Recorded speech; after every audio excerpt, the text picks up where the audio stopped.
Terima kasih Mbak Isti dan saya mau mengucapkan banyak terima kasih untuk Landmark dan Burju Iliad yang telah menyelenggarakan acara ini, dan terima kasih buat teman-teman yang sudah bergabung di sini. Semuanya sudah siap ya untuk bikin brand kosmetik sendiri ya. Nah, kalau boleh tahu nih sebelum kita mulai, nah teman-teman ini udah banyak banget yang bergabung dari seluruh Indonesia ya. Boleh deh komen, sudah mulai bikin brandnya, udah sampai tahap apapun, atau baru rencana nih. Nah, silakan boleh komen di chat. Oh, udah banyak yang respon ya, baru rencana dan sudah ada yang baru mulai. Oke. Tahu nggak sih Mbak Esti dan rekan-rekan di Landmark ya, Mbak Evelyn, sebenarnya sudah saya angan-angankan dari dulu ya. Jadi ini adalah sebuah momen yang bikin kita semua itu senang banget karena sudah mulai banyak orang-orang Indonesia yang mencintai produk dalam negeri ya kan, untuk kosmetik lokal. Kemudian juga semakin banyak juga teman-teman yang pingin bikin sendiri nih gitu. Makanya ayo kita banjiri Indonesia dengan brand kita sendiri gitu kan. Kita akan mulai belajar di sini cara membangun brand kosmetik yang stand out dan juga menjual gitu. Jadi di sini saya juga akan meluruskan mungkin mindset atau pemikiran yang mungkin selama ini teman-teman agak-agak tersesat sedikit gitu ya, sehingga takut untuk melangkah gitu. Dan di sini kita akan belajar bersama tentang branding dan juga bagaimana sih caranya memikat mereka gitu. Jadi di acara ini saya harapan saya dan juga pemateri yang lain adalah teman-teman punya bekal yang cukup ya, dan akhirnya bisa launching dengan penuh percaya diri gitu. Yel-yelnya gimana tadi? BTF Des 2021 saya bisa gitu. Saya bisa. Saya bisa. Oke, sudah siap ya. Saya yakin banget teman-teman yang di sini ingin memulai pasti sudah siap mental kan ya. Karena sudah tahu kan, kalau teman-teman di lapangan ya, riset di marketplace ataupun di mall, pasti udah banyak banget pengen bikin ini, pengen bikin itu gitu. Nah, di sini saya akan lihat, saya akan tunjukkan nih marketnya seperti apa dan caranya bagaimana gitu. Jadi, kalau di Indonesia atau dimanapun ya, sebenarnya untuk beauty itu tuh range-nya tuh luas banget. Jadi kalau kita membahas khususnya tentang skincare ya, baik yang topikal ataupun yang perawatan dengan alat itu kan sebenarnya range-nya luas ya. Namun untuk yang skincare yang topikal, yang dioles-oles maksudnya, itu range-nya luas banget. Dari mulai baby baru lahir ya, sampai nanti kita nanti sepuh-sepuh, atau golongan geriatri, ini istilahnya di dermatologi, itu akan selalu membutuhkan skincare. Mulai dari sabunnya, mulai dari moisturizer-nya, kemudian juga sun protection. Apalagi pada saat nanti kita sudah sepuh, akan membutuhkan banyak moisturizer tuh, krim, karena kan kulitnya semakin kering gitu kan. Nah, jadi di sini teman-teman bisa melihat range-nya luas banget. Mau pilih yang mana? Mau yang baby, mau yang teens, mau yang adult, ataukah mau yang untuk yang agak sepuh gitu ya. Jadi nanti pilihannya banyak, cuman tentu saja size-nya beda-beda gitu ya. Jadi range-nya luas banget. Nah, pertanyaannya yang berikutnya adalah, sekarang ini juga makin banyak para pria yang mulai menggunakan skincare, aware gitu. Bahkan pakai serum, netes-netes juga udah mulai pakai gitu kan. Siapa di sini para pria yang menggunakan skincare? Boleh chat juga gitu. Dan di sini juga teman-teman boleh chat juga nih, sebenarnya inspirasinya tuh dari mana sih? Pengen bikin brand seperti siapa sih? Nah, itu juga bisa jadi tumpuan di awal untuk menjadi visi ke depan gitu. Karena tantangannya banyak banget. Saya di sini nggak akan share yang manis-manis aja, karena kosmetik itu kan cantik ya, kosmetik itu cantik banget. Semua serba indah gitu kan, kelihatannya gampang gitu. Tapi di sini saya akan share juga tantangannya seperti apa, biar teman-teman bisa win the competition gitu ya. Oke. Nah, kita lihat dari marketnya. Saya share sedikit tentang marketnya ya. Jadi kalau di 2021 ini marketnya itu gede banget ya. Ada 1.780 juta dolar, itu gede banget. Dan 2021 ini juga secara total untuk kosmetik itu kan diprediksi akan bounce back ya, lebih tinggi dari 2019 sampai 3% gitu kan. Nah, untuk skincare sendiri juga akan selalu bertumbuh gitu. Kalau misalnya teman-teman lihat pertumbuhan ke 5 tahun ke depan ini akan 7,89%. Jadi akan selalu ada. Jadi teman-teman tenang aja, kalau selama masih ada manusia di bumi, skincare itu masih tetap ada. Kita masih tetap butuh. Even misalnya cowok yang ngakunya nggak pakai kosmetik, dia pakai sabun kan kalau mandi. Nah itu dia. Jadi semua pakai gitu. Dan di tahun ini diestimasikan 90% sales itu berasal dari non-luxury gitu. Apakah yang luxury nggak ada marketnya? Ada juga gitu. Jadi semua itu ada marketnya. Tinggal teman-teman pilih mau yang luxury atau non-luxury, maksudnya yang middle low gitu ya.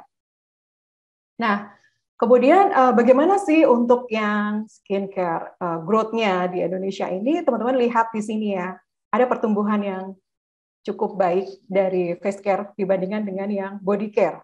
Nah, face care ini ya tentu aja kayak face cream, face scrub, kemudian sun protection, eye care, kayak gitu. Itu face care itu mendominasi dibandingkan dengan body dan juga baby and child gitu. Dan yang menarik lagi nih, teman-teman, yang menarik lagi nih saya lihat dari akhir-akhir itu banyak banget yang bikin sunscreen. Nah, itu beda banget sama 5 tahun lalu. Orang nggak ngelihat tuh pentingnya sunblock, sunscreen tuh, padahal tuh di Indonesia dengan kondisi seperti ini, exposure terhadap paparan sinar matahari, itu kan gede banget. Tapi orang males banget pakai sunscreen gitu kan.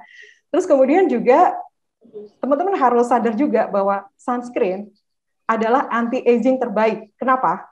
Paparan sinar matahari ini yang bikin kita menua kan, gitu, cepat berkerut, kemudian juga ada flek dan seterusnya. Dan senang banget sekarang ini teknologi juga untuk membuatkan sunscreen juga lebih baik ya, jadi nggak menimbulkan white cast dan juga ada yang nggak lengket dan variannya tuh banyak banget gitu. Nah kita lihat ya pertumbuhannya seperti apa ya. Nah ini lihat yang signifikan banget kan. Kalau memang kemarin tuh 2020 penurunan, ya kita paham ya karena kan mungkin PPKM, orang juga malas keluar gitu kan. Nah, di tahun ini pertumbuhannya akan sangat baik dan tahun depan lihat di growth-nya akan gede gitu. Teman-teman lihat di market sudah banyak banget sunscreen yang model stick, kemudian juga ada digabung dengan primer dan seterusnya gitu. Dan rata-rata untuk sunscreen ini juga seperti ada nutrisinya gitu kan. Jadi teman-teman bisa jadi inspirasi juga mau bikin apa. Nah, lalu bagaimana dengan BPOM updates nih? Banyak banget ya. Apakah teman-teman langsung ciut? Enggak dong, gitu ya. Jadi kalau kita melihat banyak sekali nih izin edar BPOM yang sudah keluar, yang dikeluarkan oleh BPOM. Ini berarti kan memang marketnya gede dan banyak banget produk-produk baru. Tapi di sini sebenarnya data-datanya ini adalah semua ya, import dan juga lokal, baik yang baru maupun juga yang lanjutan gitu. Jadi marketnya gede banget. Nah, gede ya. Apakah teman-teman nervous? Enggak dong, gitu kan ya. Siapa yang nervous boleh chat loh. Kita berbagi. Nervous aja nggak apa-apa, cemasnya dikeluarin di sini. Oke, nah kemudian pertanyaan nih yang banyak banget ya. Apakah branding itu emang beneran mahal kayak gitu ya? Gitu. Terus bagaimana cara memulainya? Kemudian bikin produknya di mana ya? Nah, di sini semua terjawab nih di event ini ya. Kemudian udah ada ide tapi belum ada modal. Nah, ini ada Bu Ida. Kemudian nggak ngerti digital gimana dong? Nah, di sini juga dibahas. Tenang aja teman-teman. Terus kemudian kelola keuangannya gimana? Teman-teman ya, termasuk kalau mau nge-branding yang sustain, uang itu penting, walaupun bukan segalanya ya, bener ya. Tapi cash flow itu penting. Nah gimana sih brandingnya gitu biar menjual? Teman-teman mungkin sudah kenal semua dengan brand-brand tercinta ini. Kira-kira teman-teman pakai yang mana nih? Gitu ya. Dan kalau kita lihat di sini banyak banget ya di Indonesia dan banyak banget produk-produk atau brand-brand baru juga yang bermunculan, apalagi di masa pandemi ini luar biasa banget. Kemudian lalu bagaimana sih untuk brand baru gitu, teman-teman? Kita lihat di sini ada survei ya bahwa ini adalah 7 brand lokal terfavorit di Indonesia saat ini ya. Ini dilakukan oleh Jakpat di September 2021. Kalau dilihat di sini emang brandnya gede-gede semua ya, udah puluhan tahun gitu kan. Kalau nomor 1 sampai 3 ini aja udah satu company sendiri, Paragon gitu. Kemudian Purbasari, Saya Mesti Ratu, dan terakhir nih ada Dirmi Beauty gitu, yang usianya sudah menginjak 4 tahun. Nah, artinya apa? Kalau dari 1 sampai 6 ini kan ya udah established banget. Jadi teman-teman lihat ada di mana-mana gitu. Channel distribusinya itu sangat merata. Teman-teman di toko kosmetik sebelah ada, di pasar ada, di grosir ada. Kemudian di convenience store ya, di Watson, kemudian minimarket juga ada gitu kan. di mana-mana ada gitu. Jadi memang revenue gede ini juga salah satunya ditentukan oleh channel distribusi yang sangat merata, penetrasinya sangat merata, di mana konsumennya berada. Satu yang terakhir itu ya, di mana konsumennya berada gitu. Nah, artinya apa? Chance untuk dikenal gitu, untuk brand baru itu sangat besar. Kenapa? Karena teknologi informasi, karena transparansi, karena banyak banget influencer yang juga sharing-sharing edukasi tentang skincare dan juga mengendorse brand-brand baru ini. Jadi peluangnya sangat besar, semua punya kesempatan yang sama gitu. Nah, jadi bagaimana ya? Wah, itu brand baru itu gede banget ya. Nah, biasanya teman-teman kan pasti langsung merasa insecure, kan? Jadi mulai di mana Anda sekarang gitu. Mulai dulu di titik Anda di sekarang, jangan dibandingkan dengan di titik mereka saat ini gitu. Jadi harus 0-0 gitu. 0-0. Jadi jangan dibandingkan dengan brand lain yang sudah jalan 3 tahun, 2 tahun, 3 tahun, 4 tahun gitu, tapi mulai di mana Anda sekarang gitu. Dan apa sih yang Anda punya sekarang gitu. Kalau misalnya punya network, ya network gitu kan ya, untuk brandingnya. Kemudian kalau punya budget, ya itu lebih mudah. Terus kemudian punya skill apa, nah itu optimalisasikan apa yang kita punya gitu. Yang nggak kita punya, cari bantuan. Nah, berikutnya, teman-teman seperti yang saya bilang tadi ya, bahwa beauty brand journey itu sebenarnya step-stepnya sama kan. Hanya saja, orang masing-masing punya latar belakang yang berbeda. Custom, istilahnya itu challenge-nya itu custom. Kita langsung masuk ke beauty brand journey ya.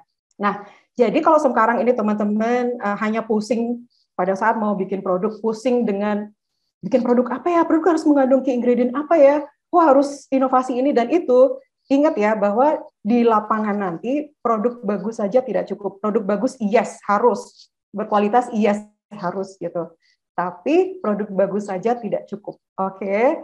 Karena ada studi dari Harvard, 80% belum berhasil, ini saya bilang belum ya, karena orang terlalu fokus pada produksi aja, lupa dengan how to branding, kemudian how to communicate, how to engage gitu. Karena konsumen kita ini kan manusia ya, jadi harus ada sisi rasional dan juga harus ada sisi emosional gitu, harus ada sisi emosionalnya. Ini salah satu contoh ya, bahwa di market itu nanti orang membeli produk kita itu sebenarnya dari persepsi dan dari sisi, saya suka banget. Ayo, ini laki-laki dan perempuan biasanya sama nih. Kalau misalnya kita jalan-jalan ke mall, ada produk baru nongol di shelf, terus beli. Atau misalnya di rumah ini deh, lihat produk apa yang beli, terus kemudian ditanya, kenapa sih beli produk itu? Ini biasanya yang para perempuan nih, lucu aja. Kemasannya ungu, kadang-kadang gitu kan. Terus misalnya, oh ini brandnya, ini yang punya ini Pak Haji siapa gitu. Itu kan benar-benar sisi emosional. Nah, experience pertama nanti pada saat dicoba produknya gitu kan. Gitu. Oke, nah ini ya kenapa sih orang tuh beli persepsi gitu kan. Jadi misalnya teman-teman mau bikin produk baru, produk ya, kan memang baru kan ya. Terus kemudian Paragon ini baik banget gitu ya, misalnya bikinin formula mirip 100%, komposisinya itu sama banget dengan produk mereka, bahkan dibikinin gitu. Terus teman-teman masukin nama brandnya kira-kira, dan satu lagi harganya diturunin misalnya lebih murah 2.000, 5.000 gitu ya. Terus ditawarkan ke target konsumen yang sama. Kira-kira mereka akan beli atau tidak gitu kan? Disuruh milih, ini lo lebih murah loh ini gitu. Kira-kira dia akan milih atau enggak gitu. Belum tentu kan, karena orang itu sebenarnya milih persepsi gitu. Jadi itulah pentingnya branding gitu. Dan itu bisa dimulai dari sekarang pada saat Anda mau develop produk.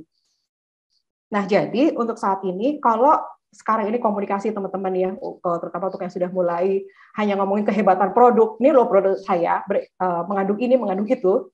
Nah, mulai dari sekarang teman-teman juga harus ingat, pahami hatinya gitu, kayak lagunya Ari Lasso tuh gimana sih memahami perasaannya gitu. Jadi kalau misalnya dulu tuh seperti komoditas, zaman dulu kalau iklan produk ini bagus, produk itu bagus, orang langsung percaya. Sekarang teman-teman harus main di sisi emosional gitu. Jadi ini kalau mungkin teman-teman pernah belajar tentang neuroscience ya, nah itu yang dipakai marketing saat ini gitu. Oke, jadi begitu banyak produk, maka kunci suksesnya adalah stand out di tengah kompetisi. Gimana cara stand out-nya? Nah, tunggu aja habis ini ya. Oke, di sini teman-teman banyak banget, pasti banyak banget sudah melihat banyak produk-produk baru. Yang senamnya juga banyak banget, yang retinol juga banyak banget gitu ya. Jadi kalau misalnya teman-teman fokus hanya semata-mata di produk aja, nggak akan selesai nanti bikinnya, karena pasti akan galau, akan berubah-berubah rencana dan seterusnya, karena produk baru tuh banyak banget dan cepat banget gitu. Oke, nah ini ada temuan menarik nih. Jadi 95% orang membeli produk itu ternyata disebabkan oleh alam bawah sadar. Nah ini produk tadi kan penting, iya penting, oke itu penting, tetap penting ya. Ini saya akan ngomong di sisi alam bawah sadar. Nih, ini pasti Mbak Evelyn kan punya impian kan, pasti pada saat mau cantik itu impiannya apa? Nah dari sisi itunya gitu, dari sisi emosinya. Gitu. Jadi dari sisi emosi target konsumen kita. Jadi teman-teman pada saat membuat brand, pada saat branding harus dibuat semanusia mungkin. Gitu. Semanusia mungkin tuh bagaimana? Semanusia mungkin. Jadi kalau misalnya teman-teman bikin brand, kalau sosok seseorang itu kira-kira itu dia seperti siapa ya? Karakternya bagaimana ya? Message-nya apa ya? Value yang diperjuangkan tuh apa ya? Nah, nanti orang-orang atau target konsumen ini akan yang sesuai dengan value yang teman-teman bawa itu akan relate, akan resonate gitu. Jadi ini kok kayak seolah-olah subjektif ya, V gitu. Memang, emang branding itu kan sesuai subjektivitas gitu sebenarnya gitu. Kalau teman-teman dengar kata pencitraan, itulah branding in the positive way ya gitu. Jadi buat brand teman-teman itu semanusia mungkin. Oke. Nah, karena konsumen kita itu akan lebih memilih brand yang karakternya atau nilai-nilai yang dibawanya itu sama dengan dia gitu, kayak mirrorin. Kayak teman-teman kalau misalnya ketemu dengan teman yang visi misinya sama kan pasti akan cepat akrab kan. Kayak familiar nih. Ini brand ini aku banget nih gitu. Jadi buat seperti itu. Nah, hari ini kita akan membuat brand kosmetik yang berkelas, aman, legal, karena nanti ada sesi dari pabrik Maklun juga, dan lebih dipilih inilah fungsinya branding kita juga, selain tadi membentuk persepsi. Ada 3 major steps yang akan teman-teman lalui pada saat membangun brand kosmetik sendiri. Jangan lupa, pertama riset dulu ya. Saya tahu nih, terutama nih karena tergiur dengan market di sana itu sampai benar-benar saya mau bikin itu, benar-benar semangat banget, tapi lupa dengan riset gitu. Tetap lakukan riset. Teman-teman boleh punya ide, harus gitu. Nah, setelah punya ide, itu lakukan riset terlebih dahulu terhadap market, kemudian produknya, dan juga competition-nya. Dan kemudian tentukan kategori yang sama. Jadi di sini akan masuk di branding strategi. Nah, kategori yang sama tuh gimana sih? Teman-teman harus tentukan nih mau bermain di mana gitu. Jadi kalau kosmetik kan ribuan, kalau berkompetisi seperti itu namanya bukan perang ya.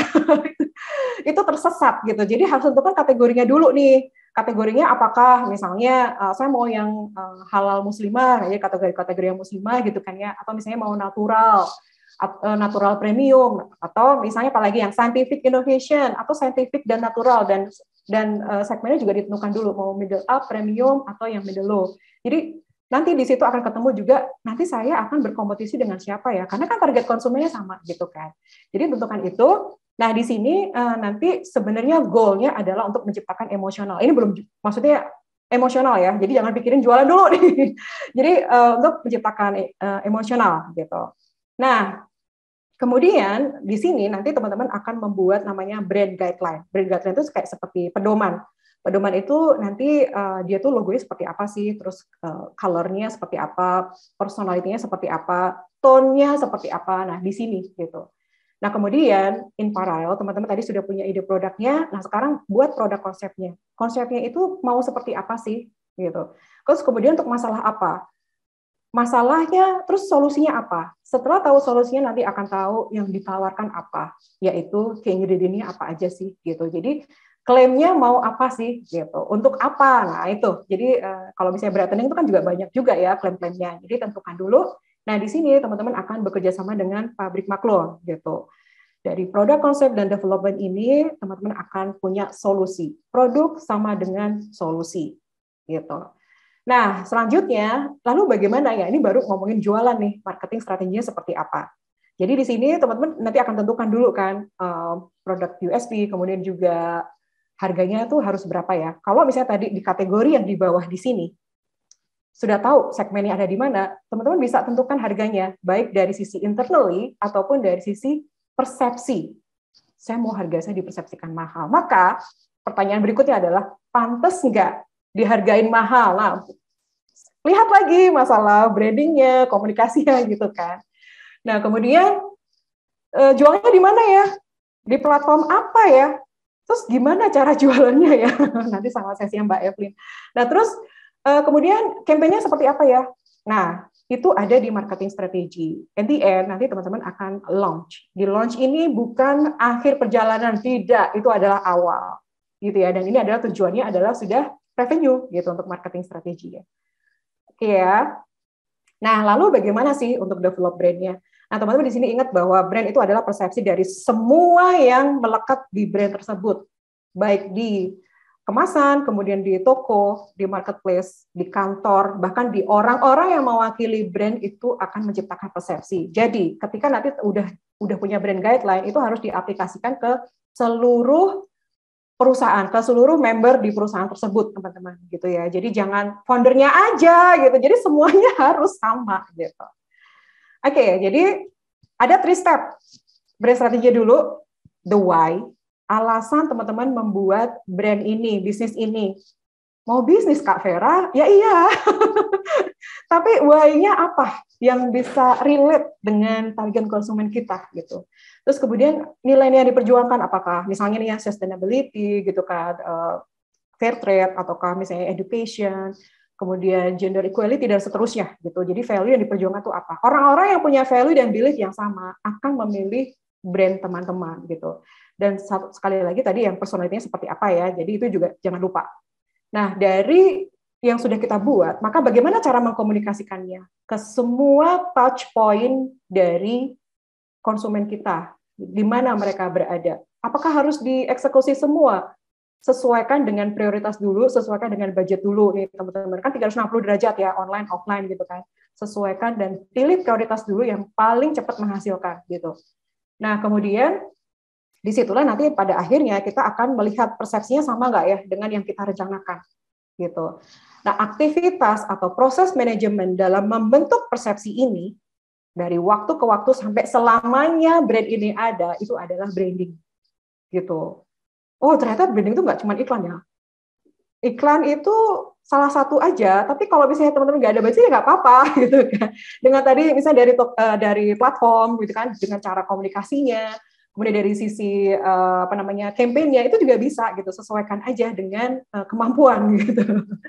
Nah, satu hal nih kunci, teman-teman harus memahami target konsumennya itu seperti apa. Ini seperti kita mau nembak pacar atau kita nembak suami ya dulu ya misalnya, atau suami nembak dulu mantan pacarnya, itu kan harus tahu benar ya, ngasih kado, misalnya kita mau ngasih kado helm, ternyata pasangan kita nggak punya motor, itu kan benar-benar meleset gitu. Jadi pahami dulu mereka itu seperti apa, terutama nih teman-teman masalah emosional ya, masalah fear, motivation, kemudian impian, terus culture dan seterusnya, itu sebenarnya hal yang penting banget yang selain needs and wants-nya gitu.